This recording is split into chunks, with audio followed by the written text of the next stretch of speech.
Yesterday, Secretary of Homeland Security Kristi Noem, who for some reason still has a job, she should have been fired long ago, announced that all federal immigration agents in Minneapolis are going to begin wearing body cameras. I want to be very clear about something.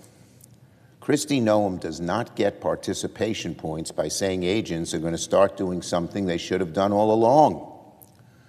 Why just Minneapolis? This policy, which is the right policy, should be nationwide. There's no reason to delay that. Most importantly, executive actions alone will never be enough for the American people. We need to pass legislation. We know how whimsical Donald Trump is. He'll say one thing one day and retract it the next. Same with Secretary Noem. So we don't trust some executive order, some pronouncement from some cabinet secretary. We need it enshrined into law.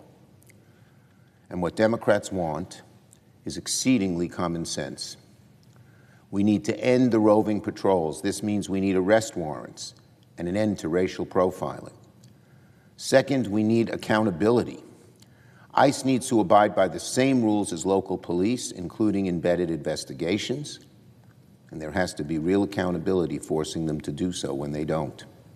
And third, masks need to come off and cameras need to stay on. Every police officer, every ICE officer should do what every police officer, or just about every police officer in America does, have an ID.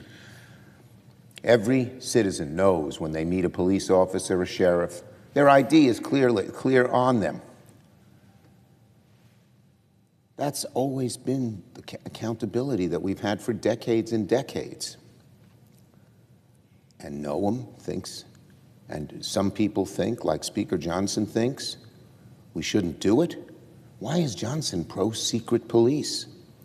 It's absurd for the Speaker and others like him to argue that masked ICE agents should get special treatment and be held to a different standard from just about every law enforcement agency in the country.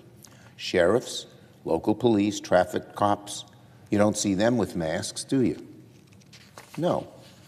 Defending ICE agents wearing masks and giving them special treatment, especially when they're so brutal and thuggy, is totally against the views of most Americans who want basic accountability.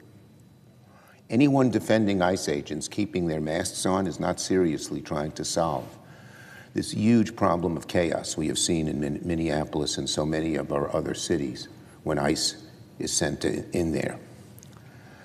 And it begs the question, why are some Republicans speaking so loudly, trying to defend masked secret police? Is it that these new ICE hires weren't qualified as police officers at other departments? Could it be that some of them were kicked out of police departments and then they signed up to snatch people off the streets and beat protesters up with impunity because that's what they wanted to do? The American people have a right to know, and the first step is identifying who they are. And finally, I want to make one other very important point.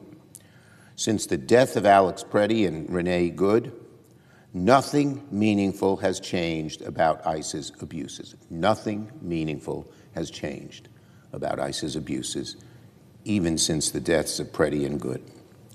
Last week in Portland, Oregon, federal agents fired tear gas at a crowd of demonstrators that included children.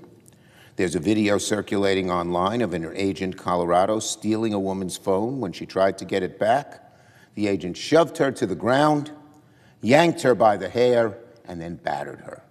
If you saw that video, it turned your stomach. And Greg Bovino, the disgraced chief thug, former head of the Border Patrol, is seen in another video trying to motivate agents by saying, quote, this is what Bovino said, arrest as many people who touch you as you want. Those are the general orders way from the top. This is absolutely not what the American people signed up for. Republicans in Congress need to see the chaos and realize it's finally time for ICE to be reined in.